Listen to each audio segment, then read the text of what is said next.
सज्जन हमको बता रहे थे, बोले महाराज महंगे महंगे कुत्ता रखते हैं लोग यहाँ। एक कुत्ता दिखाई पड़ा, हमने पूछा नहीं, लेकिन उन्होंने आपस में लोग चर्चा कर रहे थे तो बताया तुम्हारा 1 लाख रुपए का कुत्ता है। एक कुत्ता 1 लाख रुपए का। और उस कुत्ते की सेवा में नौकर उसकी तनख्वाह और कुत्ते की खुराक की भी बहुत कीमत है। और उसकी रस्सी पकड़ के उसको घुमाना, और भगवान ने तो गैया चराई और तुम भगवान के बनाए हुए आदमी कुत्ता चरा रहे हो। सवेरे सवेरे कुत्ता लिए डोलते हो। घर में कुत्ता रखोगे तो कोई सत्पुरुष आपके घर में आने वाला नहीं है। आप बिना बताए बुला लो, बात अलग है, आपको अपराध लगेगा। पुराणों में लिखा हुआ है, महाभारत में लिखा है, जिस घर में कुत्ता पलता है उस घर में देवता पूजा स्वीकार नहीं करते। उस घर में पितर तर्पण श्राद्ध आदि का जल स्वीकार नहीं करते हैं। उस घर का अन्न जल इतना अशुद्ध होता है, किसी भी साधु ब्राह्मण के द्वारा भिक्षा में ग्रहण करने के योग्य नहीं होता। यज्ञोपवीतधारी द्विजाति यदि कुत्ते का स्पर्श करते हैं तो महाभारत में लिखा है, क्रोधवश नाम के दैत्य उसके संपूर्ण पुण्यों का नाश कर देते हैं, उसके पुण्य नष्ट हो जाते हैं। भारतवर्ष के महान संत पूज्यपाद श्री डोंगरे जी महाराज कहते थे, जब ब्राह्मण, ध्यान से सुनो, जब ब्राह्मण के घर में बालक जन्म लेता है तो देवता थर थर कांपते हैं, इंद्रादि देवता। ये ब्राह्मण का बालक है, पता नहीं कितनी कठोर तपस्या करके हमको भी रहना मुश्किल कर देगा अपने लोकों में, इतना तेजस्वी हो जाएगा। डरते हैं ब्राह्मण बालक से देवराज इंद्र भी। और जब वो ब्राह्मण का बालक कुतिया के पिल्लों को गोद में लेके घूमने लग जाता है तो इंद्र निर्भय हो जाते, बस अब कोई बात नहीं, अब चाहे जितने एक माला फेरे तपस्या करे, अब स्वर्ग पर शासन तो नहीं कर सकता।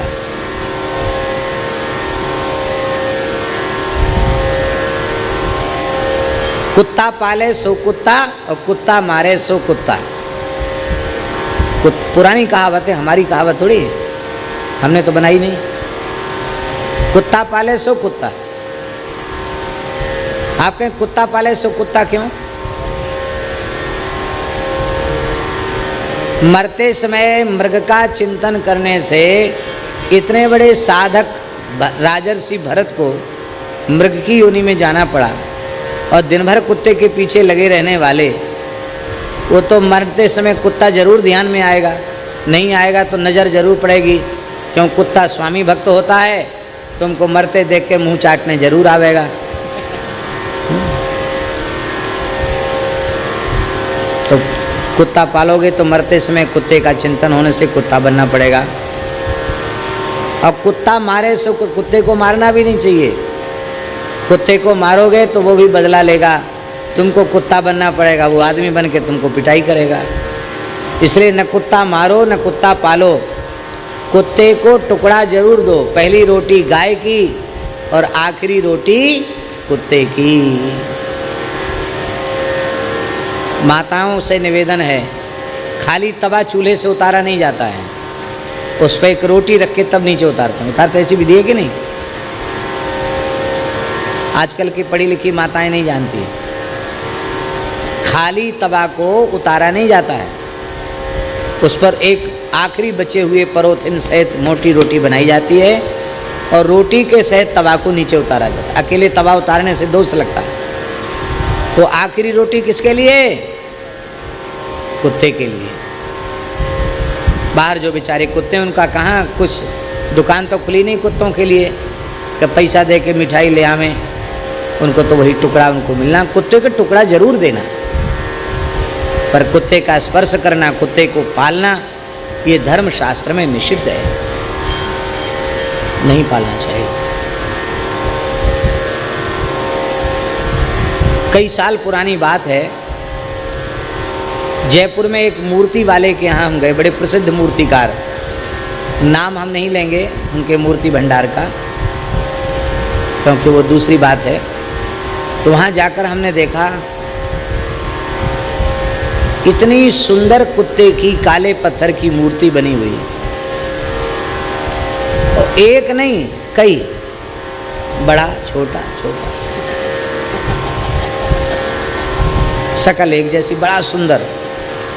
तो हमको आश्चर्य हुआ, मैंने कि चलो साईं बाबा लाइन से रखे हैं तो कोई बात नहीं, और सब देवी देवताओं के की स्टैचू मूर्तियां हैं वो ठीक, कोई बात नहीं, ये कुत्ता की 5-7 मूर्ति क्यों रखी है? उन्होंने बताया सज्जन ने कि महाराज एक बहुत बड़े आदमी हैं, बड़ा प्रेम था उनको कुत्ते से, कुत्ता उनका कोई असाध्य बीमारी से ग्रसित होकर मर गया, तो उन्होंने कुत्ते का स्टैचू बनाया है। उनके कई जगह प्रतिष्ठान हैं, तो सब जगह बड़ी छोटी जैसी भी होगी, सब जगह कुत्ते की मूर्ति विराजमान करेंगे, उसके लिए उन्होंने बनाया। हम तो मूर्तिकार हैं, हमसे चाहे भगवान की मूर्ति बनवा लो, और चाहे कुत्ता की मूर्ति बनवा लो, चाहे गधा की मूर्ति बनवा लो, हमको तो मजदूरी चाहिए, हमको इससे कोई लेना देना नहीं। तो मैंने देखा कि धन्य है भारतवर्ष, जहाँ इतनी श्रद्धा लोगों की है, वाह धन्य है। आपको हमारी बात पर विश्वास न हो तो महाभारत का स्वर्गारोहण पर्व पढ़ लेना, उसमें कितना निषेध कुत्ते के बारे में बताया गया।